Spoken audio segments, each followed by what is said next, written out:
ನಿಮ್ ದುಡ್ಡಿಗೆ ಬರೀ 4-5% ಬಡ್ಡಿ ಸಿಗ್ತಾ ಇದೆಯಾ? ಸ್ಟೇಬಲ್ ಮನಿ ಮೂಲಕ ಭಾರತದ ಬ್ಯಾಂಕ್ಗಳಲ್ಲಿ ಎಫ್ಡಿ ಬುಕ್ ಮಾಡಿ 9.5% ವರೆಗೂ ಬಡ್ಡಿ ಪಡೀರಿ. ಅದು ಕೂಡ 5 ಲಕ್ಷ ರೂಪಾಯಿಗಳವರೆಗೆ RBIನ DICGC ಗ್ಯಾರಂಟಿಯೊಂದಿಗೆ. ಕೆಲವೇ ಸೆಕೆಂಡ್ಗಳಲ್ಲಿ ಎಫ್ಡಿ ಬುಕ್ ಮಾಡಬಹುದು. ಡಿಸ್ಕ್ರಿಪ್ಷನ್ ಹಾಗೂ ಪಿನ್ ಕಾಮೆಂಟ್ ನಲ್ಲಿರೋ ಲಿಂಕ್ ಮೂಲಕ ಆಪ್ ಡೌನ್ಲೋಡ್ ಮಾಡಿ.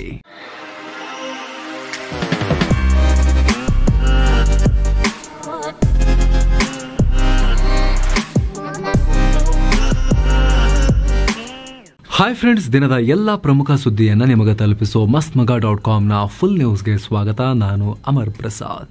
ಪಕ್ಕದ ಪಾಕಿಸ್ತಾನ ಅಧೋಗತಿಗೆ ಹೋಗ್ತಾ ಇದೆ.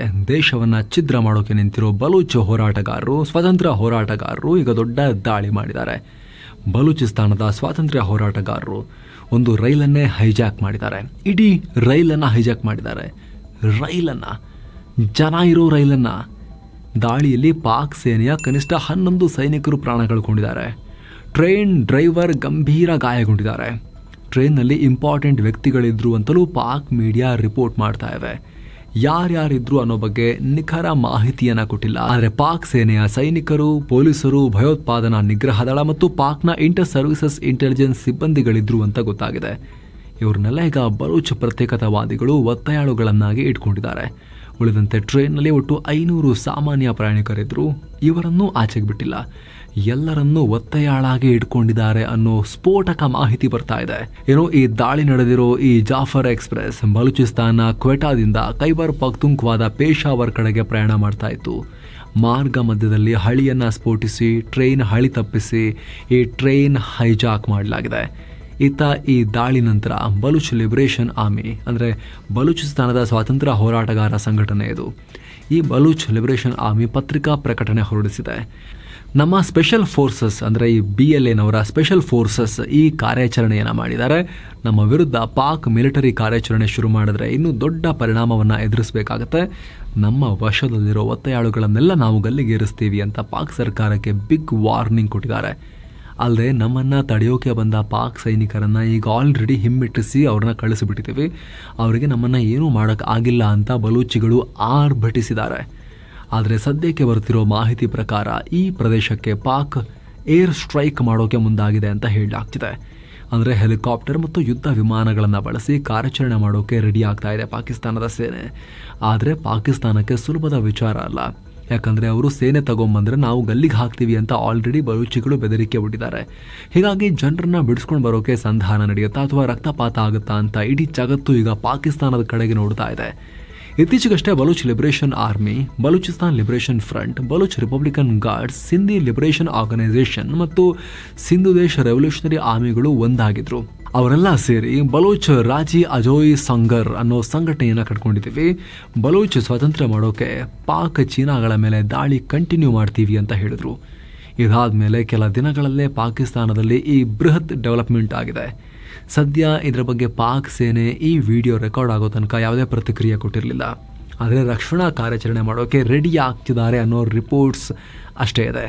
ಬಹುಶಃ ಪಾಕಿಸ್ತಾನ ಹುಟ್ಟಿದ ಬಳಿಕ ನಿರಂತರವಾಗಿ ನಡೀತಾ ಇದೆ ಸಂಘರ್ಷ. ಬಲೂಚಿಸ್ತಾನದ ಸ್ವಾತಂತ್ರ್ಯಕ್ಕೋಸ್ಕರ ಬಲೂಚ್ ಲಿಬರೇಷನ್ ಆರ್ಮಿ ಮತ್ತು ಅವರ ಸಂಗಡಿಗರು ಪ್ರಯತ್ನ ಪಡ್ತಾ ಇದ್ರೆ ಪಾಕ್ ಸೇನೆ ಅವ್ರನ್ನ ಉಗ್ರರು ಅಂತ ಘೋಷಿಸಿ ಅವ್ರ ಮೇಲೆ ದಾಳಿಗಳನ್ನು ಮಾಡಿಕೊಂಡು ಅವ್ರನ್ನ ಹತ್ತಿಕ್ಕೋ ಪ್ರಯತ್ನ ನಡೆಸ್ತಾನೆ ಇದೆ. ಆದರೆ ಇದೇ ಮೊದಲ ಬಾರಿಗೆ ಈ ಲಾರ್ಜ್ ಸ್ಕೇಲ್ ದಾಳಿಯಾಗಿದೆ ಅಥವಾ ಒಂದು ಕಾರ್ಯಾಚರಣೆಯನ್ನು ಬಲೂಚಿಗಳು ಮಾಡಿದ್ದಾರೆ. ಇಡೀ ಟ್ರೈನ್ 500 ಜನ ಇರೋ ಟ್ರೈನನ್ನು ಹೊತ್ಕೊಂಡು ಹೋಗ್ಬಿಟ್ಟಿದ್ದಾರೆ, ಹೈಜಾಕ್ ಮಾಡಿ ಇಟ್ಕೊಂಡಿದ್ದಾರೆ. ಹೀಗಾಗಿ ಅದು ಬಹಳ ಸೂಕ್ಷ್ಮ ವಾತಾವರಣವನ್ನು ಪಾಕಿಸ್ತಾನದಾದ್ಯಂತ ಕ್ರಿಯೇಟ್ ಮಾಡಿದೆ. ನಿಮ್ಗೆ ಗೊತ್ತಿರಲಿ ಸ್ನೇಹಿತರೆ, ಬಲೂಚಿಸ್ತಾನ ಯಾವುದೋ ಸಣ್ಣ ಜಾಗ ಅಲ್ಲ, ಯಾವುದೋ ಸಣ್ಣದೊಂದು ಜಿಲ್ಲೆ ಅಥವಾ ಪ್ರಾಂತ್ಯ ಚಿಕ್ಕದಲ್ಲ. ಇದು ಪಾಕಿಸ್ತಾನದ ಅರ್ಧ ಭಾಗ, ಅರ್ಧ ದೇಶ ಇದು ಪಾಕಿಸ್ತಾನದ್ದು. ಚೂರು ಕಮ್ಮಿ ಅರ್ಧಕ್ಕಿಂತ ಅಷ್ಟೇ 44% ಪಾಕಿಸ್ತಾನ ಅಂದರೆ ಬಲೂಚಿಸ್ತಾನ. ಅವರು ಪ್ರತ್ಯೇಕ ಕಂಟ್ರಿ ಮಾಡ್ಕೊಳ್ಳೋಕೆ ಹೊರಟಿದ್ದಾರೆ. ಈಗ ಪಾಕಿಸ್ತಾನ ಸೇನೆ ಬಾಯ್ ಬಿಡ್ಕೊಳ್ತಿದೆ. ಪಾಕಿಸ್ತಾನ ಇತ್ತೀಚೆಗಷ್ಟೆಲ್ಲ ಲೀಡರ್ಗಳು ಕೂಡ ಪಾರ್ಲಿಮೆಂಟಲ್ಲಿ ನಿಂತ್ಕೊಂಡು ಹೇಳಿಕೆಯನ್ನು ಕೊಟ್ಟಿದ್ರು. ಇನ್ನೇನು ಸ್ವಲ್ಪ ಟೈಮ್ನಲ್ಲೇ ಬಲೂಚಿಸ್ತಾನ ಪ್ರತ್ಯೇಕ ರಾಷ್ಟ್ರ ಆಗ್ಬೋದು, ಆ ರೀತಿ ತಯಾರಿ ನಡೀತಾ ಇದೆ. ವಿಶ್ವಸಂಸ್ಥೆ ಕೂಡ ಮಾನ್ಯತೆ ಕೊಟ್ಟುಬಿಡ್ಬೋದು, ಆ ರೀತಿ ಎಲ್ಲ ಹೇಳಿಕೆಯನ್ನು ಕೊಟ್ಟಿದ್ರು. ಅದರ ಬೆನ್ನಲ್ಲೇ ಈ ಬೆಳವಣಿಗೆ ಆಗ್ತಾ ಇದೆ ಅಲ್ಲಿ. ಮತ್ತೊಂದು ಕಡೆ ರಷ್ಯಾ ಮೇಲೆ ಯುಕ್ರೇನ್ ಭೀಕರ ದಾಳಿ ಮಾಡಿದೆ. 2ನೇ ಮಹಾಯುದ್ಧ ನಂತರ ಇದು ರಷ್ಯಾ ಮೇಲೆ ನಡೆದ ಅತಿದೊಡ್ಡ ದಾಳಿ ಅಂತ ಕರೆಸ್ಕೊಳ್ತಾ ಇದೆ. 300ಕ್ಕೂ ಅಧಿಕ ಡ್ರೋನ್ಗಳನ್ನು ಸುರಿದು ಈ ದಾಳಿ ನಡೆಸಲಾಗಿದೆ. ಪರಿಣಾಮ ಕನಿಷ್ಠ 2 ಮೃತಪಟ್ಟಿದ್ದಾರೆ, 18ಕ್ಕೂ ಅಧಿಕ ಜನ ಗಾಯಗೊಂಡಿದ್ದಾರೆ. ಮಾಸ್ಕೋ ಪ್ರದೇಶದಲ್ಲಿ 91 ಹಾಗೂ ಕಸ್ಕ್ ರೀಜನ್ನಲ್ಲಿ 126 ಡ್ರೋನ್ಗಳ ಮೂಲಕ ದಾಳಿಯಾಗಿದೆ. ಈ ದಾಳಿಯಿಂದಾಗಿ ರಷ್ಯಾದ ಏರ್ಪೋರ್ಟ್ಗಳನ್ನು ಕೂಡ ಬಂದ್ ಮಾಡಲಾಗಿದೆ. ಯುಕ್ರೇನ್ ದಾಳಿಗೆ ಹಲವು ಮನೆ, ದೊಡ್ಡ ದೊಡ್ಡ ಕಟ್ಟಡಗಳು ನೆಲಸಮಗೊಂಡಿವೆ. ಹಲವರು ಕಟ್ಟಡಗಳಲ್ಲೇ ಸಿಕ್ಕಾಕೊಂಡಿದ್ದಾರೆ ಅನ್ನೋ ರಿಪೋರ್ಟ್ಸ್ ಕೂಡ ಬರ್ತಾ ಇವೆ. ಯುದ್ಧ ಕೊನೆಗೊಳಿಸುವ ಬಗ್ಗೆ ಯುಕ್ರೇನ್ ಅಧ್ಯಕ್ಷ ಜೆಲೆನ್ಸ್ಕಿ ಅಮೆರಿಕದೊಂದಿಗೆ ಮಾತುಕತೆ ನಡೆಸೋಕೆ ಸೌದಿಯಲ್ಲಿ ಇರುವಾಗಲೇ ಈ ದಾಳಿಯಾಗಿದೆ. ಇತ್ತ ರಷ್ಯಾ ಒಳಗೆ ತೀವ್ರ ಆಕ್ರೋಶ ಭುಗಿಲೆದ್ದಿದೆ.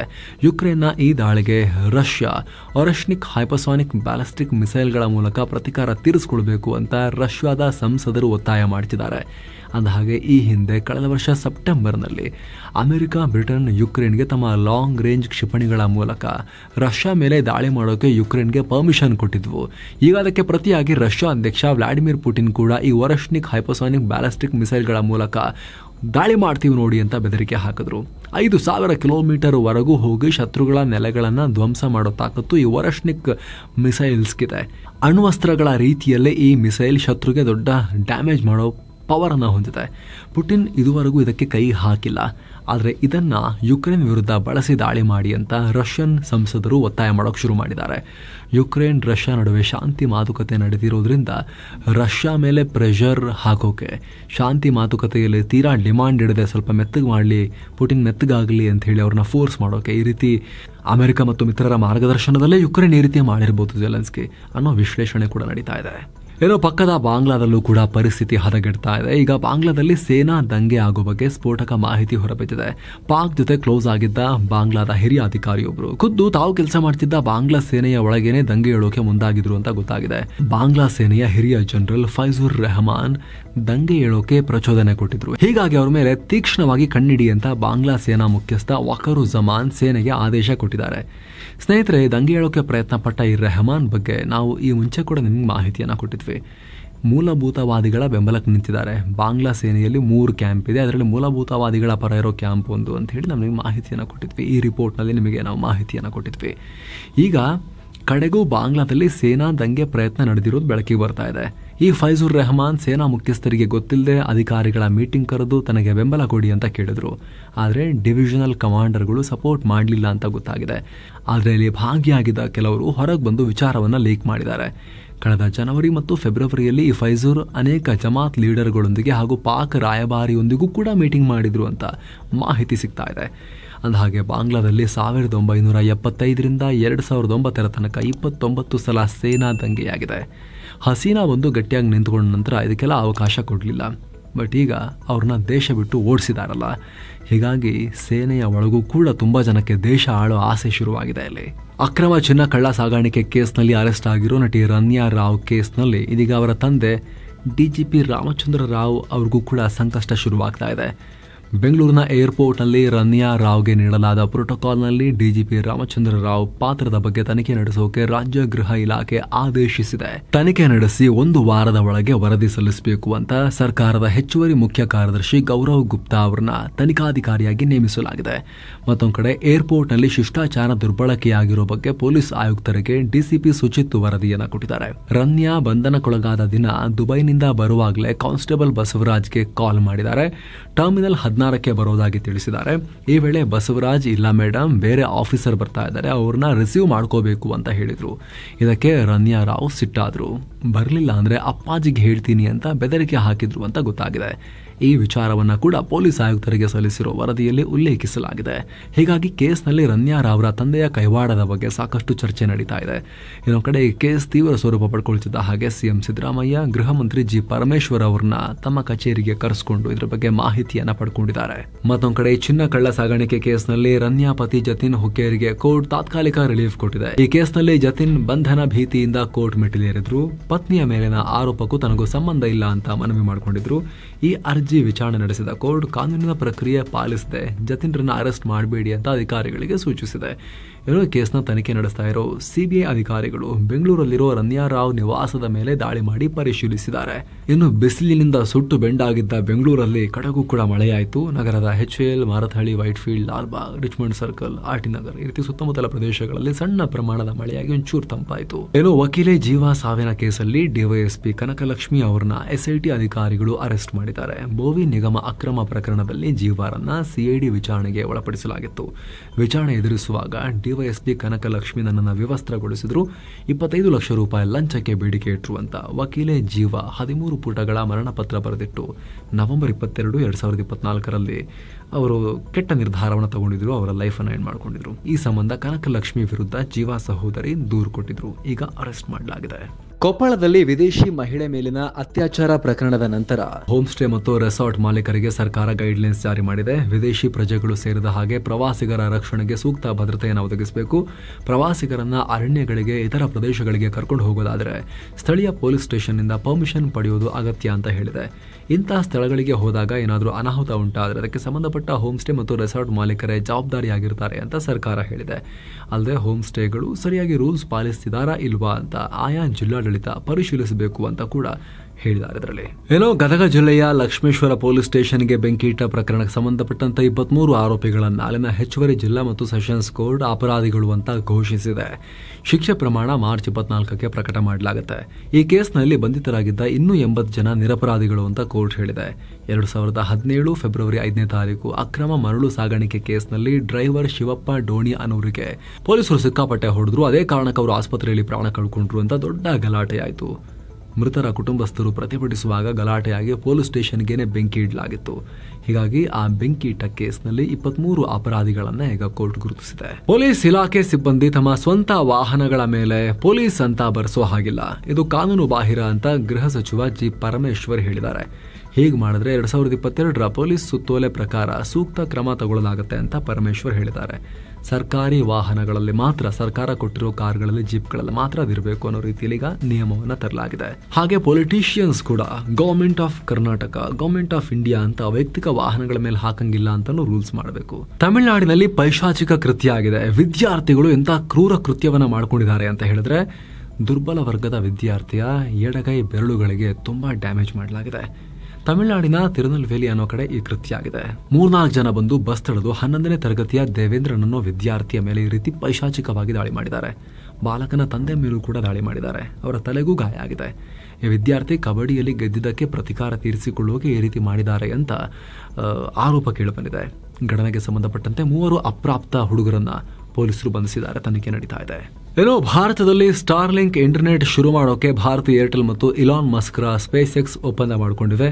ಹಳ್ಳಿಯ ಶಾಲೆಗಳಿಗೆ, ಆರೋಗ್ಯ ಕೇಂದ್ರಗಳಿಗೆ ಮತ್ತು ರಿಮೋಟ್ ಏರಿಯಾಗಳಿಗೆ ಹೈಸ್ಪೀಡ್ ಇಂಟರ್ನೆಟ್ ಒದಗಿಸೋಕೆ 2 ಕಂಪನಿ ಒಟ್ಟಾಗಿ ಕೆಲಸ ಮಾಡಲಿವೆ. ಈ ಒಪ್ಪಂದದ ಭಾಗವಾಗಿ ಏರ್ಟೆಲ್ ತನ್ನ ರಿಟೇಲ್ ಸ್ಟೋರ್ಗಳಲ್ಲಿ ಸ್ಟಾರ್ಲಿಂಕ್ ಇಕ್ವಿಪ್ಮೆಂಟ್ಗಳನ್ನು ಮಾರಾಟ ಮಾಡಲಿದೆ.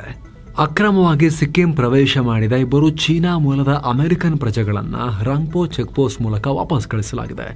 ಇವರಿಬ್ಬರು ಸಂಬಂಧಪಟ್ಟ ಇಲಾಖೆಯ ಅಗತ್ಯ ಅನುಮತಿ ಹೊಂದಿರಲಿಲ್ಲ, ಹಾಗೆ ದಾಡ್ಕೊಂಡು ಬಂದ್ಬಿಟ್ಟಿದ್ರು. ವಾಪಸ್ ಕಳಿಸಲಾಗಿದೆ. ಲೋಕಸಭೆಯಲ್ಲಿ ಇಮಿಗ್ರೇಷನ್ ಅಂಡ್ ಫಾರಿನರ್ಸ್ ಬಿಲ್ 2025 ಅನ್ನು ಪರಿಚಯಿಸಲಾಗಿದೆ. ಈ ಬಿಲ್ ಭಾರತದಲ್ಲಿ ವಿದೇಶಿಯರ ಪ್ರವೇಶಕ್ಕೆ ಸಂಬಂಧಪಟ್ಟಂತೆ ಹಾಗೂ ವಾಪಸ್ ಅವ್ರ ರಾಷ್ಟ್ರಕ್ಕೆ ಕಳಿಸೋದಕ್ಕೆ ಸಂಬಂಧಪಟ್ಟಂತೆ ಮತ್ತು ಇಲ್ಲೇ ಇರೋದಕ್ಕೆ ಸಂಬಂಧಪಟ್ಟಂತೆ ಹೇಳುತ್ತೆ. ಗೃಹ ಖಾತೆ ರಾಜ್ಯ ಸಚಿವ ನಿತ್ಯಾನಂದ ರೈ ಬಿಲ್ ಪರಿಚಯಿಸಿದ್ರು. ಈ bill entry into India act 1920, the registration of foreigners act 1939, the foreigners act 1946 and the Immigration Carriers Liability Act 2000 ಬಿಲ್ಗಳನ್ನು ರಿಪ್ಲೇಸ್ ಮಾಡುತ್ತೆ. ಯಾವುದೇ ವಿದೇಶಿ ಪ್ರಜೆ ದೇಶದ ರಾಷ್ಟ್ರೀಯ ಭದ್ರತೆ, ಪ್ರಾದೇಶಿಕ ಸಮಗ್ರತೆಗೆ ಧಕ್ಕೆ ತರೋ ಕೆಲಸ ಮಾಡಿದ್ರೆ ಆ ಪ್ರಜೆಯನ್ನ ವಾಪಸ್ ಅವರ ದೇಶಕ್ಕೆ ಅಟ್ಟೋದು ಮತ್ತು ಶಾಶ್ವತವಾಗಿ ಪ್ರವೇಶವನ್ನ ನಿರಾಕರಿಸುವ ಅವಕಾಶವೂ ಮಸೂದೆಯಲ್ಲಿದೆ. ಜೊತೆಗೆ ವಲಸೆ ಅಧಿಕಾರಿಗಳಿಗೆ ವಾರಂಟ್ ಇಲ್ಲದೆ ವಿದೇಶಿಯರನ್ನ ಬಂಧಿಸುವ ಮತ್ತು ಕೇಂದ್ರ ಸರ್ಕಾರಕ್ಕೆ ವಿದೇಶಿಯರ ಮೂವ್ಮೆಂಟ್ ಅನ್ನ ಗಮನಿಸುವ ಅಧಿಕಾರವನ್ನ ಇದರಲ್ಲಿ ಕೊಡಲಾಗಿದೆ. ಏನೋ ಭಾರತದ ಷೇರುಪೇಟೆ ಫ್ಲಾಟ್ ಆಗಿತ್ತು. ದಿನದ ವಹಿವಾಟಿನ ಅಂತ್ಯಕ್ಕೆ ಸೆನ್ಸೆಕ್ಸ್ 12 ಪಾಯಿಂಟ್ಸ್ ಬಿದ್ದು 74,102ಕ್ಕೆ ತಲುಪಿತು. ನಿಫ್ಟಿ 37 ಪಾಯಿಂಟ್ಸ್ ಜಾಸ್ತಿಯಾಗಿ 22,497ಕ್ಕೆ ತಲುಪಿತು. ಜಾಗತಿಕ ಮಾರುಕಟ್ಟೆಯಲ್ಲಿ ವೀಕ್ ಟ್ರೆಂಡ್ ಕಂಟಿನ್ಯೂ ಆಗಿದೆ. ಟ್ರಂಪ್ರ ಟ್ಯಾರಿಫ್ ಬಗೆಗಿನ ಅನ್ಸರ್ಟೆನಿಟಿ, ವಿದೇಶಿ ಬಂಡವಾಳದ ಹೊರಹರಿವು ದೇಸಿ ಮಾರುಕಟ್ಟೆ ಮೇಲೆ ಪರಿಣಾಮ ಬೀರಿದೆ. ಅಮೆರಿಕದಲ್ಲಿ ದೊಡ್ಡ ಕೊಲ್ಯಾಪ್ಸ್ ಆಯ್ತಲ್ಲ, ಇಲ್ಲೂ ಭಾರಿ ಕೊಲ್ಯಾಪ್ಸ್ ಆಗುತ್ತೆ ಅಂತ ಅನ್ಕೊಂಡಿದ್ದು. ಆದರೆ ಭಾರತದಲ್ಲಿ ಕಳೆದ ಕೆಲ ತಿಂಗಳುಗಳಿಂದ ಬೀಳ್ತಾನೆ ಇದೆಯಲ್ಲ, ಹಾಗಾಗಿ ಇನ್ನಷ್ಟು ಬೀಳೋದು ಅಂತ ಅದು ಅಲ್ಲಿಗೆ ನಿಂತ್ಕೊಂಡಿದೆ. Trent, Bharat petroleum corporation, sun pharmaceutical, ICICI bank, hero motor corp ಸ್ವಲ್ಪ ಗ್ರೀನ್ನಲ್ಲಿದ್ವು. ಮತ್ತೊಂದು ಕಡೆ ಇಂಡಸ್ಇಂಡ್ ಬ್ಯಾಂಕ್, ಇನ್ಫೋಸಿಸ್, ಮಹೀಂದ್ರ ಅಂಡ್ ಮಹೀಂದ್ರ, ಬಜಾಜ್ ಫಿನ್ಸರ್ವ್ ಮತ್ತು power grid corporation of India ಕುಸಿತ ಕಂಡವು. ಇಂಡಸ್ಇಂಡ್ ಬ್ಯಾಂಕ್ ಒಂದು ದೊಡ್ಡ ಸ್ಟೋರಿನೇ ಆಗಿ ಹೋಗಿದೆ. ಇಷ್ಟು ದೊಡ್ಡ ಪತನಕ್ಕೆ ಕಾರಣ ಬ್ಯಾಂಕ್ನಲ್ಲಿ ಆಗಿರೋ ಒಂದು ದೊಡ್ಡ ಡೆವಲಪ್ಮೆಂಟ್. ಅದಕ್ಕೆ ಸಂಬಂಧಪಟ್ಟಂತೆ ನಾವು ಪ್ರತ್ಯೇಕ ವರದಿನ ಮಾಡಿದ್ದೀವಿ, ನೀವು ಅದನ್ನು ಚೆಕ್ ಮಾಡ್ಬೋದು. ಇನ್ನು ಡಾಲರ್ ಮುಂದೆ ರೂಪಾಯಿ ಮೌಲ್ಯ 10 ಪೈಸೆ ಏರಿಕೆಯಾಗಿ 87 ರೂಪಾಯಿ 21 ಪೈಸೆ ಆಗಿದೆ. ಇನ್ನು ಚಿನ್ನ ಮತ್ತು ಬೆಳ್ಳಿ ಬೆಲೆ ವಿಚಾರಕ್ಕೆ ಬಂದರೆ 24 ಕ್ಯಾರೆಟ್ನ 10 ಗ್ರಾಂ ಚಿನ್ನದ ಬೆಲೆಯಲ್ಲಿ 92 ರೂಪಾಯಿ ಜಾಸ್ತಿಯಾಗಿ 86,024 ಆಗಿದೆ. 22 ಕ್ಯಾರೆಟ್ನ 10 ಗ್ರಾಂ ಚಿನ್ನದ ಬೆಲೆಯಲ್ಲಿ 86 ರೂಪಾಯಿ ಜಾಸ್ತಿಯಾಗಿ 78,800 ರೂಪಾಯಿ ಆಗಿದೆ. 1 ಕೆಜಿ ಬೆಳ್ಳಿ ಬೆಲೆಯಲ್ಲಿ 8 ರೂಪಾಯಿ ಕಮ್ಮಿಯಾಗಿ 96,626 ರೂಪಾಯಿ ಆಗಿದೆ.